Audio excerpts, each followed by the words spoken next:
En ce 19 janvier, je me promène au sein des allées richissimes du musée du Hubei à Wuhan, où se trouvent quelques collections de la civilisation de Zhou, qui a vécu exactement à l'époque de l'émergence du Tao.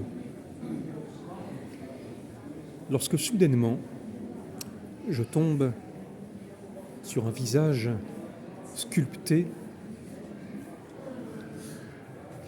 dans le jade.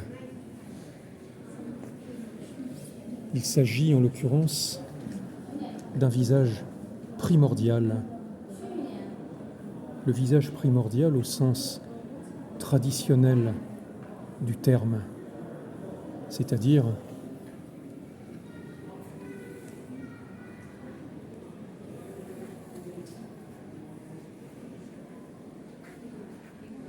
le visage vert tel que l'entendait le frère en Asie taoïste Gustav Meyrink, l'ami et le mentor en quelque sorte de Max Brod. Devenir maître de ses pensées est une méthode païenne, vieille comme le monde, pour devenir réellement un surhomme. Mais pas le surhomme dont le philosophe Nietzsche a parlé. Je sais très peu de choses à ce sujet, j'en ai horreur.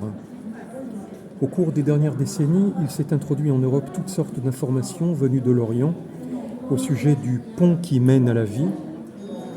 Tel est le terme propre pour désigner cette voie dangereuse, mais par bonheur, cela est si peu que celui qui ne possédait pas les clés initiales ne pouvait s'y retrouver. Mais ce peu a suffi pour faire perdre la tête à des milliers, en particulier en Angleterre et en Amérique, qui veulent s'instruire dans cette voie de la magie, car ce n'est pas autre chose. Une abondante littérature a surgi ou a été déterrée, les escrocs de toute race qui se donnent pour des initiés se comptent par douzaines.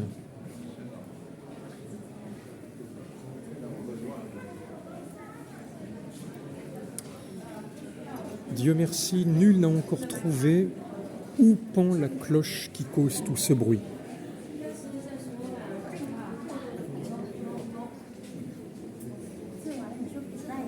Les gens sont partis en troupe, en pèlerinage, aux Indes et au Tibet, sans savoir que le secret y est perdu depuis longtemps.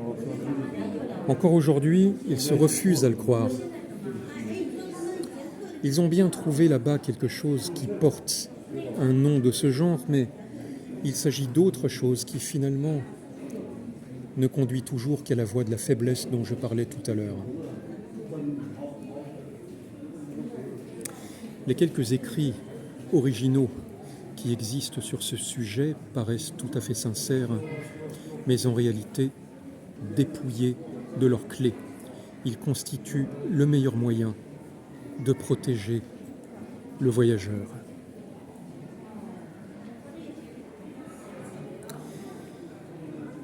Il a existé aussi chez les Juifs un pont de vie, et les fragments que je connais sur cette question remontent au XVIe siècle, au XIe siècle, pardon. Un de mes ancêtres, un certain Salomon ibn Gabirol, qui était un séphardi, dont la biographie manque dans la chronique familiale, les a transcrits en annotation à double sens dans les marges de son livre Megor Hayim, et fut pour cette raison assassiné par un arabe.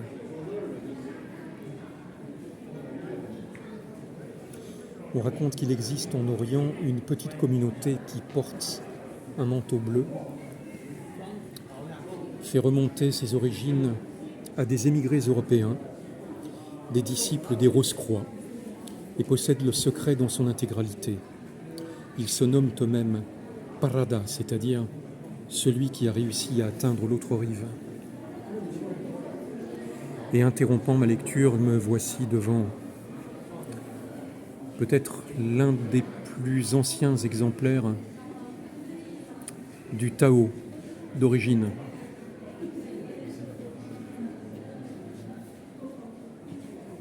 C'est absolument somptueux. avec, à côté, notre ami Lao Tse, toujours sur son bœuf qui se fait accoster par un disciple. C'est sans doute une représentation de Lao Tse avant qu'il ne franchisse le pont pour l'Inde. Et Mérink finit. Si un homme réussit à franchir le pont de vie, c'est un bonheur pour le monde. C'est presque plus que si un sauveur lui était envoyé. Mais une chose est nécessaire. Un seul ne peut y réussir, il a besoin pour cela d'une compagne. La chose n'est possible que par l'union d'une force masculine et d'une force féminine. C'est là le sens secret du mariage que l'humanité a perdu depuis des millénaires.